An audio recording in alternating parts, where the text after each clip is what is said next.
வணக்கம் நண்பர்களே. நம்ம இது வரைக்கும் பார்த்திங்கன்னா தமிழ்நாடு ஃபுல்லாக ஒரு டீட்டெயிலாக ஒரு சின்ன ரிப்போர்ட் மாதிரி பார்த்துருந்தோம்.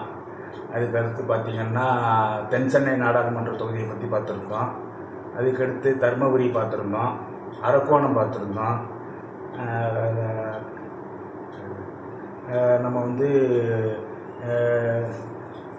கிருஷ்ணகிரி அப்படியே பார்த்துருந்தோம். தருமபுரி, கிருஷ்ணகிரி, அரக்கோணம், தென் சென்னை நாடாளுமன்ற தொகுதியை பற்றி பார்த்துருந்தோம். இப்போ இதில் நம்ம பார்க்குறதுல என்ன புரிஞ்சுக்கிறோம்னா, திமுக கூட்டணி அதனுடைய கூட்டணி பலத்தால் மிகப்பெரிய செல்வாக்கூட இருக்குது அப்படிங்கிறது நமக்கு புரியுது. ஆனாலும் ஒரு பக்கம் மிகப்பெரிய அதிருப்தியும் இருக்குது அப்படின்னு சொல்லிட்டு நாம் அதில் புரிஞ்சுக்கிறோம். ரெண்டாவது, பழம்பொருந்திய ஏடிஎம்கே அப்படின்னு இருந்தது போக இன்றைக்கி ஏடிஎம்கே துண்டுபட்டு கிடக்கிறதுனால இன்றைக்கி பார்த்திங்கன்னா ஏடிஎம்கே அதனுடைய முழு பலத்தை எட்டலை. அதனால் அது 2ஆம் இடத்துலேருந்து 3ஆவது இடத்தை நோக்கி போய்கிட்டு இருக்கு அப்படின்னு சொல்லி நம்ம புரிஞ்சுக்கிட்டு இருக்கோம்.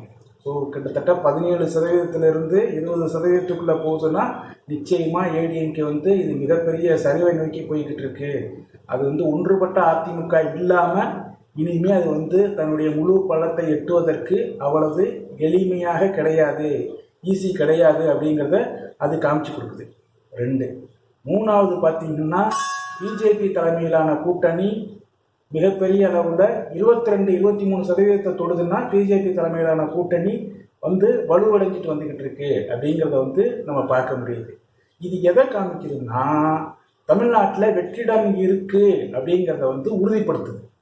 அதிமுக திமுக ரெண்டு கட்சியை சார்ந்து இன்னொரு கட்சிக்கு தமிழ்நாட்டில் இடம் இல்லை, வெற்றிடம் இல்லை அப்படின்னு சொல்லிட்டு இருந்தாங்க இல்லையா, அந்த வெற்றிடத்தை தான் காமிக்குது. இப்போ 2010 தேமுதிக நிற்கும் போது அப்படி ஒரு வெற்றிடம் இருக்குங்கிறத அவர் ப்ரூவ் பண்ணார். ஆனால் அந்த கட்சி அதுக்கு அடுத்த நிலைமைக்கு போகலை.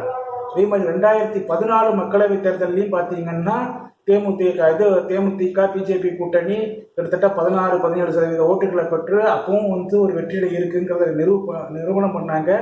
அம்மையார் ஜெயலலிதா இருக்கும்போதே, ஜெயலலிதா கருணாநிதி இருவரும் தலைவர்கள் இருக்கும்போதே அதை நிரூபித்தாங்க.